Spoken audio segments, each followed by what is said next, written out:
if you left the next level vehicle behind to come do this, That's right. then was that the same? No, because the next level vehicle that was left was an outer Shell. garment Okay, I understand. in order to come and do this task. And the same thing was true 2,000 years ago. It was an outer garment that was left. But you came in and moved into an animal, and a little deposit was made, and a little nurturing was made, and it was taken through certain little steps that kind of helped it prepare for the mission. It's just like between tea and dough, we experience every sin, just about that I can think of. If not every sin, an equivalent of every sin that a human could experience. So that if you had a sin that you had to deal with and rise above, we could say, I know what you're dealing with. And I mean, the worst thing to think of is that Jesus lived and had no sin in him, and he was perfect from beginning to end.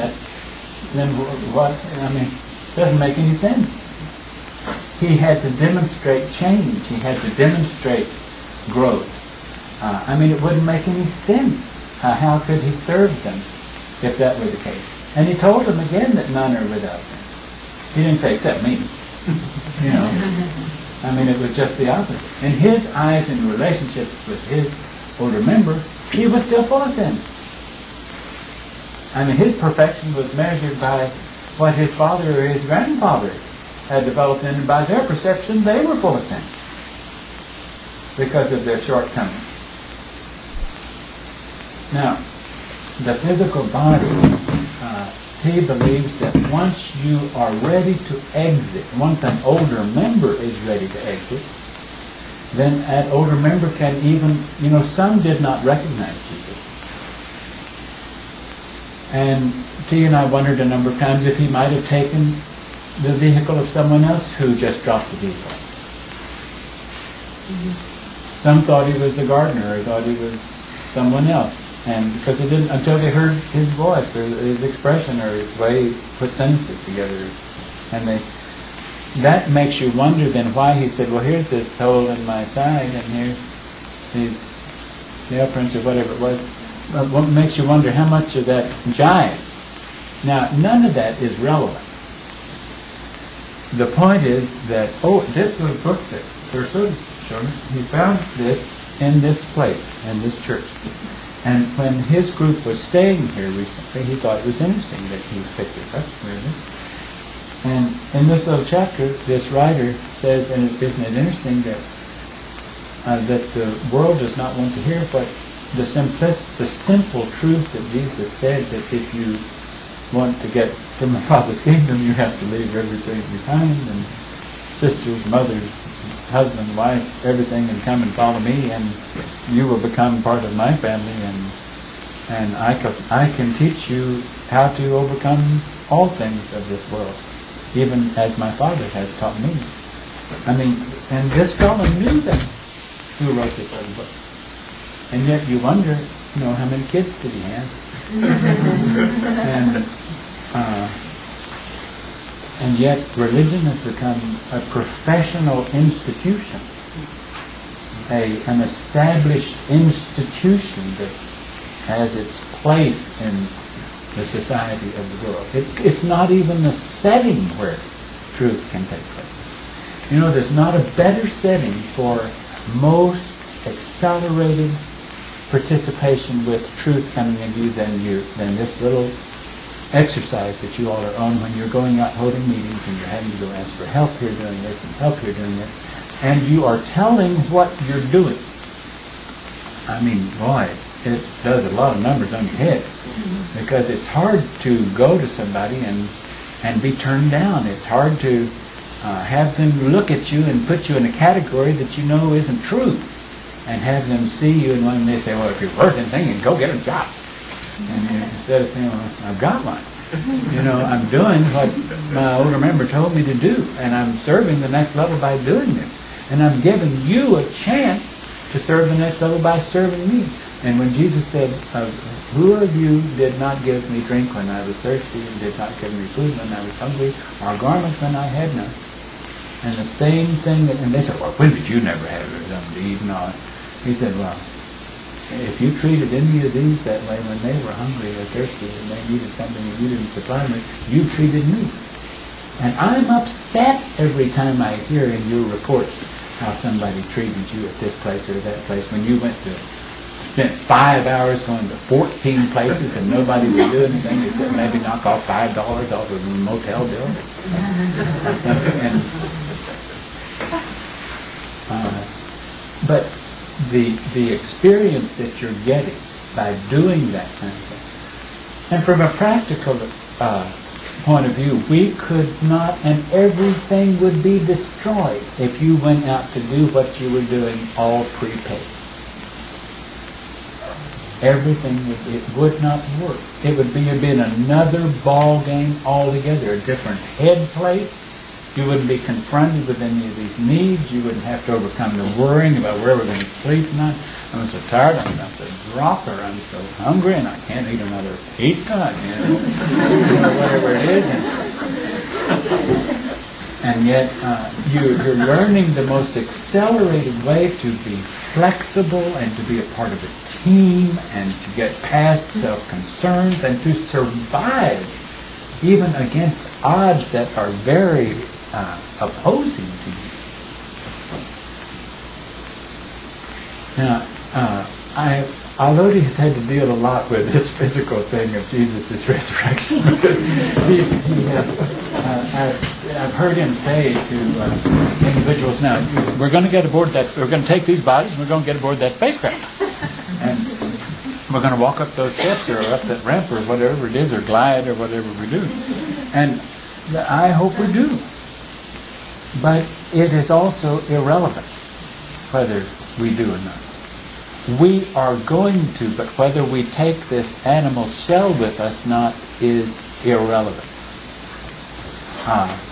We might even, if it's best for our lesson circumstance, to be put in a place where somebody even is some righteous Christian is so mad at you that he blows a hole in your vehicle that you're wearing, and you experience that, then nothing will be lost. You will not be hurt. That would not that this is in the cards, and we are prepared, or that we're trying to make them do it. We're not trying to make them do it, but we have to know that the possibility exists that it could end that way. That the hatred could begin to mount, and we would be put to the test. And some of you say, well, I didn't mind, it was okay to do some of this crummy stuff like asking for help with all that, but none of this threatening stuff, when people get, pulling out their guns or things like that. If you remember one of the statements we said, it kind of depends upon how uncivilized this world still is at this point, and whether or not we can say what we believe to be true and how they're going to respond to it. We're not out there trying to force them to do it. David Koresh had his little group prepared for the event that occurred to them. So much so that I almost felt sorry for those who survived the fire, because it was like they lost out. Because they were prepared that the lower forces were going to physically come and attack them, and they at that time would ascend in heaven. And they even talked about it might be by explosion, it might even be in flames, and this was the way that they were going to go. And they had put those thoughts into motion so strongly and so long, the Indians couldn't resist but go get the ATF and the FBI to come to fulfill their dream. Now, we're not trying to set up anything like that. We have no idea of forcing a demise of the suit of clothes that we're wearing.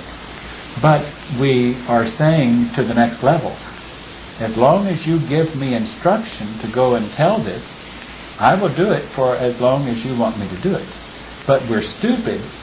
We're not taking instruction if we create a circumstance that the next level did not give us instruction to do in order to accelerate our exit. If I had my way, at times I would create such a circumstance to get this vehicle, not yours. But I want to go back. I mean, I want to go back so bad that if I had my way, I'd renege on my students, and yet I can't do that.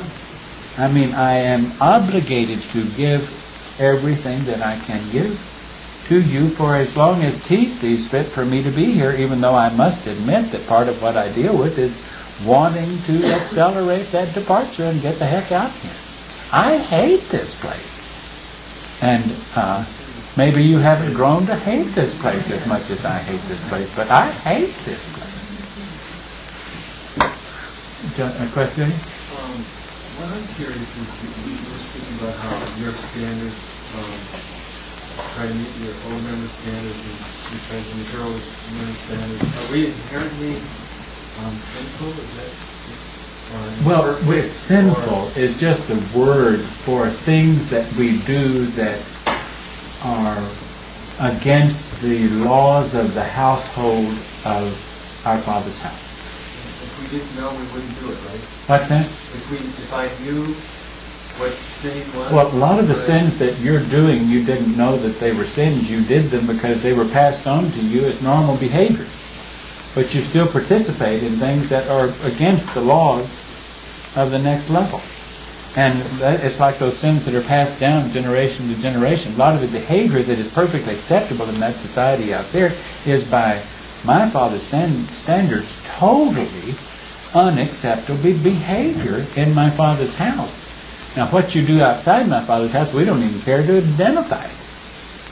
But it's when you want in my house that the things that don't jive with being in my house, or my Father's house, or the next level, behavior and thoughts that cannot be carried there are in opposition to trying to become a servant, a creature of that kingdom. Well, the thing I noticed about this place is I catch what's here, though, you know? What do you mean? I mean, like, it's diseases, and we pick up this lower forces thinking, and, I mean, yeah. Well, but you're talking out of the wrong side of your mouth right now, because you're forgetting you do not catch them. Now, if you're talking about diseases and things, those are the things of the flesh, and they don't amount to anything. And the more you ignore them and don't give them the time of day, the quicker they go away. And you know, if you accept, it's like I'm going to help this one reject the programming that has him feel that he's got a certain deficiency. He can override that program. Deficiency of health is no different than any other deficiency that we have. That's all interpretation of programming. We can override programming. We have to learn to ignore it, to get beyond it. And that's the reason we come to a hideous place like this, is for muscle. Win fights, so that we can become strong. So I've been a sinner this time around, or maybe a long time, and that's what I'm trying to overcome. You're trying to make too much issue, Christ, of this being a sinner. You're sounding like, in Christian terms, being a sinner. Well, when I look at the offensive list, I go, oh man. So what? Every creature does behavior that would be considered in opposition to acceptable behavior in our Father's house. And so what? Our Father just says, look, I don't permit those things in my house. I can teach you how to get control of those and to eliminate those things. But to make an issue of their sin, that kind of terminology is really beneath us. Those ways. Human ways. Ways of this world that are not acceptable in our Father's kingdom. Am I not letting you speak? I'm good. Huh? I hate this place. Nothing wrong with that.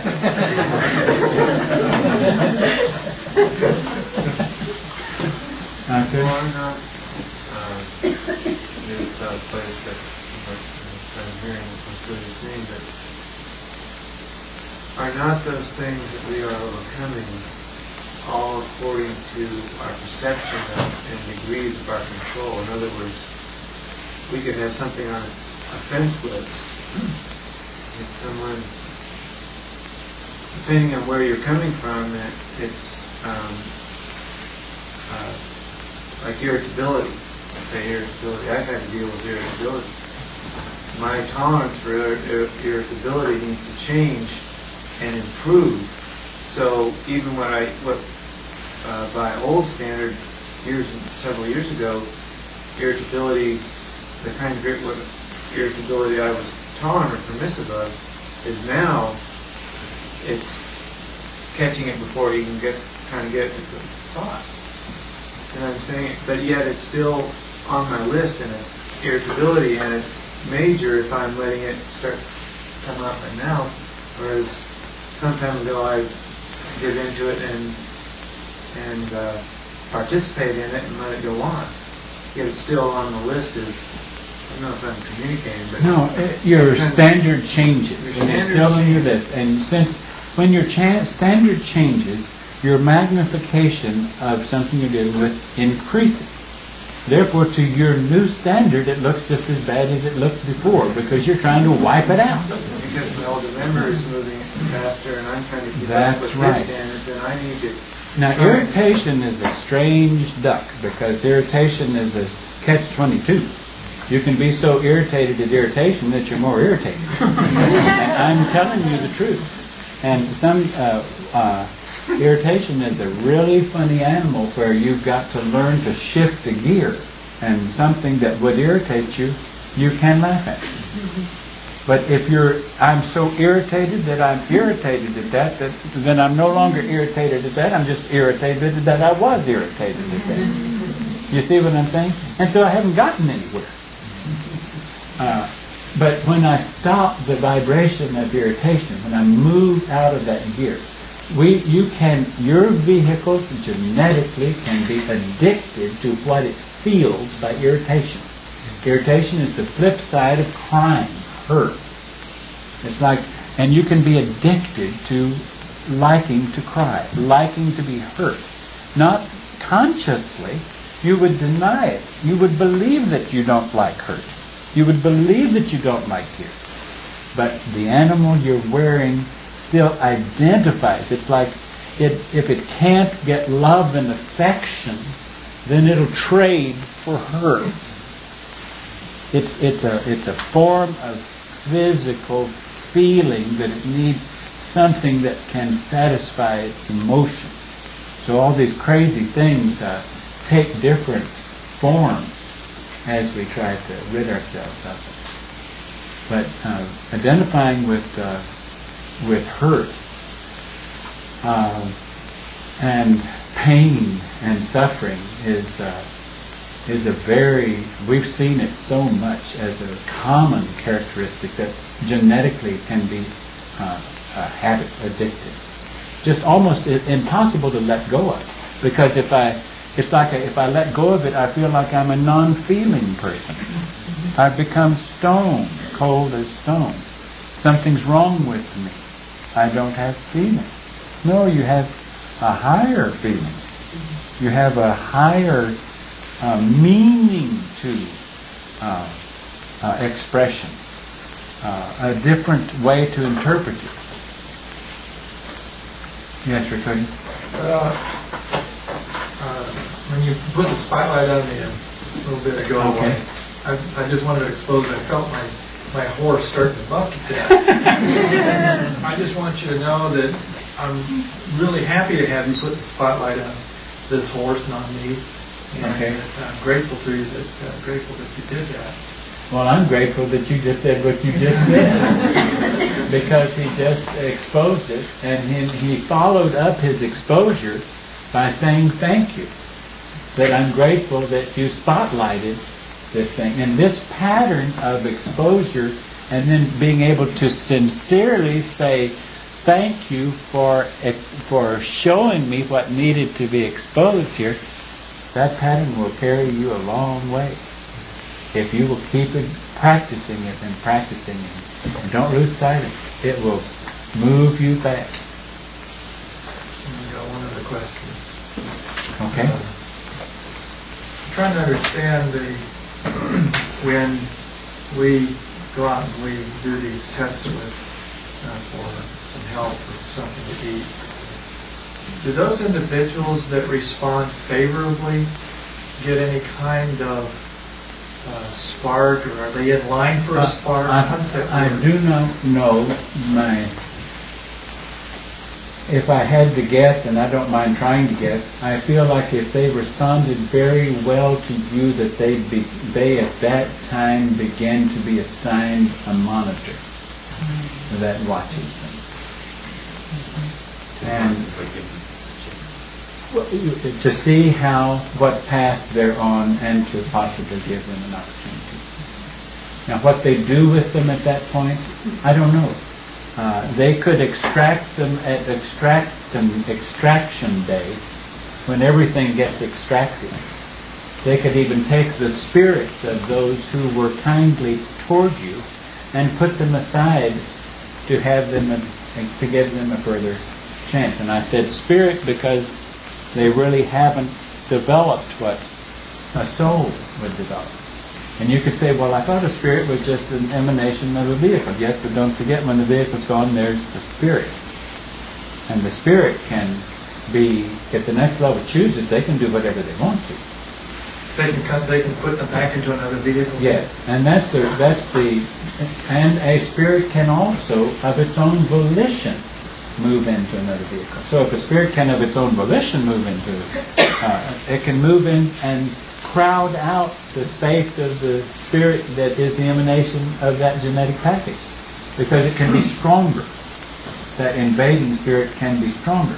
Now, if that's true, then why wouldn't the next level extract that spirit, put it aside, and put it with a vehicle that it could also take over and change in a time when it saw that it was a time for deposit and a time for nurture? I'm just guessing. Sure. But the reason I have to guess that way is because it's very hard for me to believe, and it was very hard for my older member to believe, that those who helped you would not receive rewards.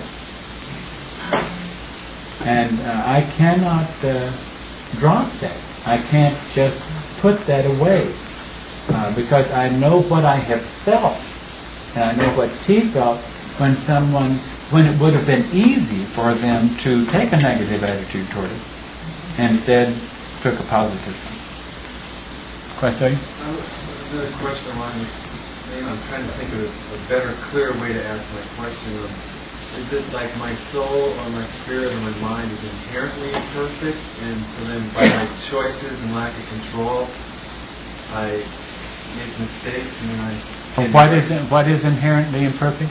I am, or my spirit, or Well, see, when are you using, what is the application of the term I?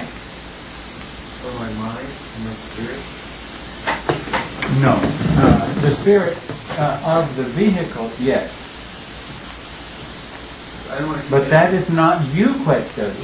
You have got to stop identifying with the spirit of the vehicle.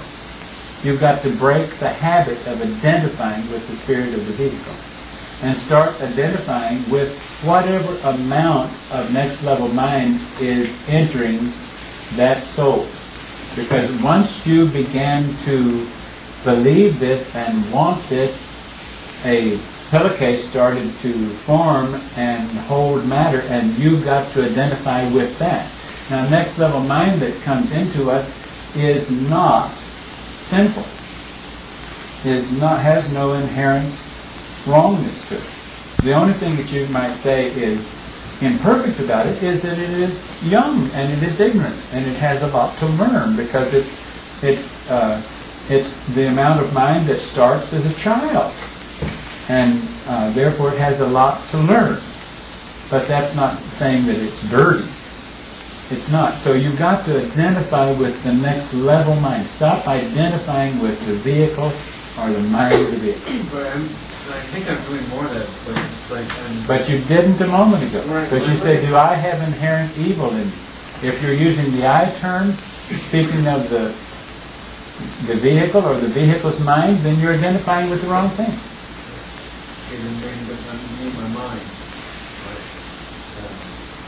You see, your mind is, if you're speaking of the next level mind that you now possess, and you are identifying with that mind, there is nothing but goodness in it. You're trying to push out the mind of the vehicle that you're wearing. I think that in my own way I'm trying to expose that. I feel really bad about that offense. Looks like I'm doing all that stuff. Oh, get off. That's ridiculous. You're playing a game that likes to play that game. It's ridiculous. Don't do that. There is also a mind of the next level that is a mind of the kingdom. It's like a mind of the kingdom, not just a mind that is the amount of mind that's in the individuals of the kingdom. Now there's a mind of this world that's on this planet, and that mind has become increasingly evil and wicked and decadent. And that is not just the mind of your vehicle, it is the mind of this world. And the vehicle absorbs that stuff and makes it a part of its mind. But you are learning the techniques of not identifying with that and even aborting all of those thoughts and those characteristics, not participating in the imagery, the thoughts, or the activity that would follow the mind of this world, or the mind of that vehicle. I just had a thought when you said that. All these UFO people talk about some of these aliens having hive mentality. Well, that's what this planet has, is hive mentality. Absolutely. There's no hive mentality like this. You want to talk hive mentality? You go out there and you go out on a Saturday when California people are all out at the ball diamonds and the golf course and the country club and everywhere, and they're so social. And if you aren't social, something is wrong with you. And if being social, because you're all wearing the same clothes and you're all talking the same thing, and you go to the same places, and that's being right, is to be so. And if that isn't hive mentality, I don't know what hive mentality is. You follow what I'm saying? And yet their programming says that they're all individuals. Helpers and I were going down the street, and we saw this pack. It must have been 30 bicyclists, all in the same looking uniform and the same helmets on, and they looked like one bicycle. And then I'll bet you if you stop any one of those cyclists, they would tell you how independent they are and how they are an individual. They are an independent individual. And yet everything they do in the world is a part of a group, a cluster, supported by others who do the same thing. It's ridiculous. There are words spoken, but there comes a time when there's a word spoken that's a living word. It's not affected by anything on the earth plane, because it affects everything on the earth plane. Are you telling me or are you asking me? That's what you're doing. Well, don't tell me. Ask me. Well, no, but I'm serious. If I'm your teacher, you have to ask me. No. You follow what I'm saying? You're the living word. Okay, hang on. No, the living word okay, let's back up. Let's use the terminology I've been taught. Okay, I like to use the terminology I've been taught. The terminology that makes sense to me is that life begins at the beginning of next level mind, next level information. That is when life begins. So therefore, if you have not received any deposit, you don't even have a place to put life. If you haven't received a little chip that makes a place makes you look for life, when that deposit is there, you go out looking for life. You don't know what you're looking for, but you're looking for something that the next level calls life. And it's saying that anyone who does not have that has no life. Now that's literal. That means that everybody out there who does not have that is, by next level standard, dead. They're dead. They were never alive. They are not alive. They are... life is identified by the next level when information, and we even talked a little bit in a lesson the other day about how, breathing the breath of life to someone is like when that stuff that's on that breath is actual information. It's like it's more than just programming, it's information. And information about the next level is where life begins.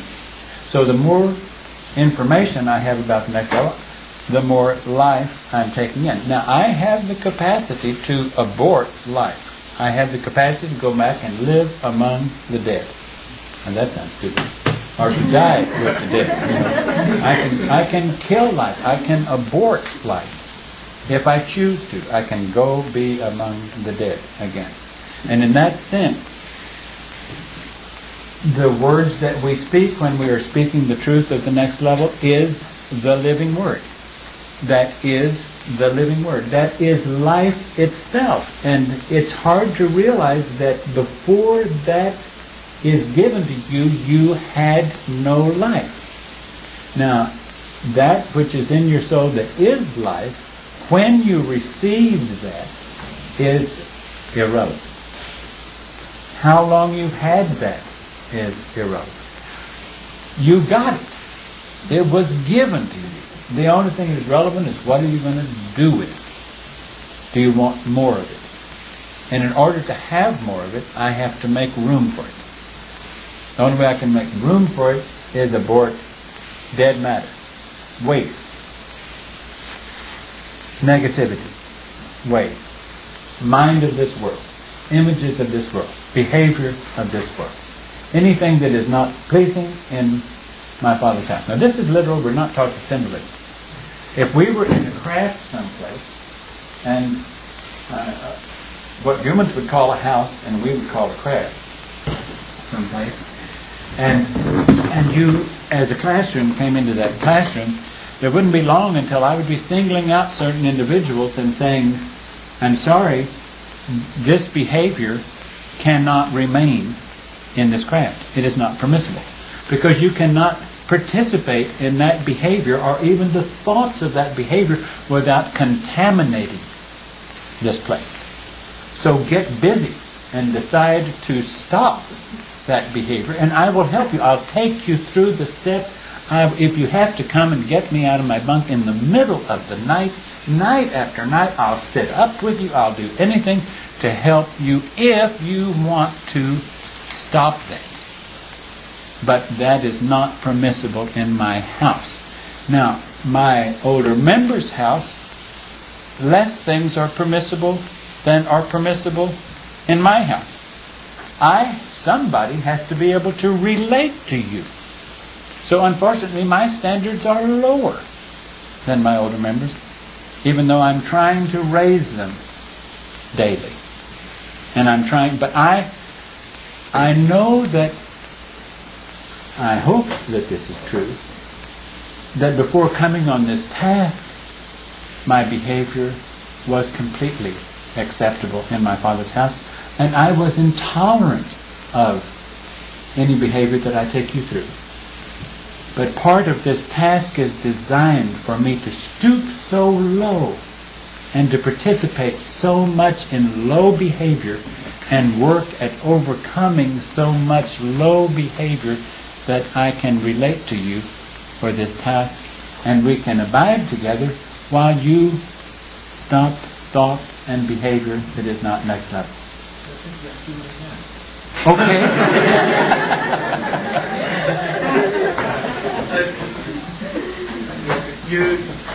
I've heard the crew say over and over, we're only interested in what works. We're not interested in terminology, we're not interested in concepts. We're only interested in things that work. The next level works. Anything at the next level is a working concept. It works in the next level, it works within us. I tried Christianity. I really tried to I was looking for the radical group. I was looking for Jesus, you know. And I failed. I fell on my face all the time. Especially when I tried to be a Christian. It just was a miserable existence. But when I find that I hear the living word, you're the living word, it's not hard anymore. I mean, it's just automatic. It's like you speak the living word. I found the living water that I don't thirst anymore. And it's not hard for me to... Okay, but one thing I have to insist on is it did not come from me. Why? It was given to me and it flows through me. It is not mine. It is not mine. Now, if as long as I am permitted to be a servant of the next level and let it come through me, and let my older member's mind speak through me, and if it can nourish you and put you in touch with life, I'm thrilled to death. I'm thrilled to death personally to be able to be used by the next level in this way. And it always becomes a test of, in human terms, once you begin to feel that you are being used and you can feel that begin to flow through you, then an influence comes in to think that to test you, to think, are you something special? If I begin to think that I'm something special, that mind begins to dilute. That mind begins to distort. And I am very quickly, if I am seeking from my older member will remind me that that mind is not of me, it is not mine, it does not belong to me. It is given to me to possess, as long as I do not abuse it, and as long as I am serving the next level with it. And the same thing with you. The next level mind that is given to you, if you abuse it, if you take advantage of it, if you mock it, and how do you mock it? You mock it by saying that you're thirsty for it, but then on the other hand, you do all kinds of things to prove that your labor is not conquering ways of this world. If in that mind that you're speaking of, there is the power to resist all behavior of this world, and we do not take advantage of that, then why should that mind not be taken from us? Or if we get so big for our pants that we think that we can play tricks on others and on ourselves, we've had people in the classroom who, while in the classroom, would start a relationship with each other. One class member with another class member. It happened and they didn't realize it until it was happening, and suddenly it was happening. And we witnessed that mind being taken from them. And they could not see what they saw before. It was like a lobotomy had occurred. And they didn't know what was going on. And it was like suddenly there was a vacancy there because it was abused. This is something that is given to you to use. It is not given to you and it's yours and you can do with it what you want to. Now, to a degree, there is some that is given to you that you can do what you want to and continue to abuse, and the next level even lets you abuse it. And that's like in terms of space aliens that go against the ways of the next level. There are members of the next level that were kicked out of the next level because they got so big for their britches.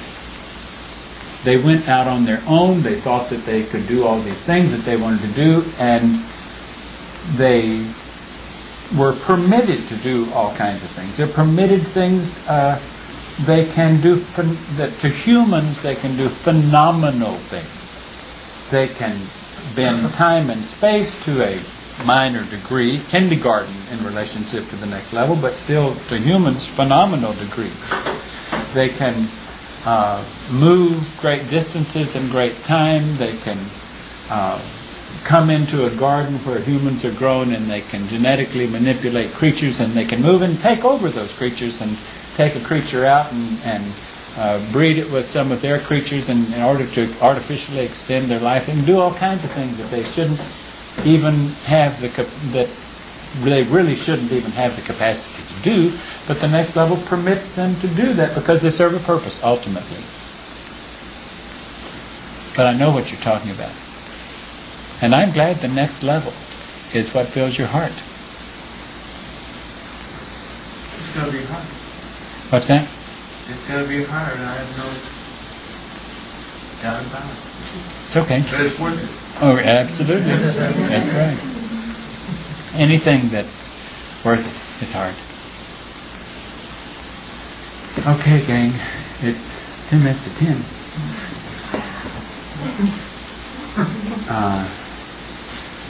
Do you have to be out of this camp at 8 a.m.? Why don't you have an uptime 8 hours after you are in your bunk, and that you, if you can't stay in your bunk that long and you want to get up, you after 7 hours you can if you're quiet and don't disturb others. But get a better night's rest than you got last night. Yes, Tony? We're going back over more house now. Can you do the same over there? Can you extend your uptime? Yes, I knew that you had to do that. Okay, how long does that take? An hour? Hour and a half? Okay.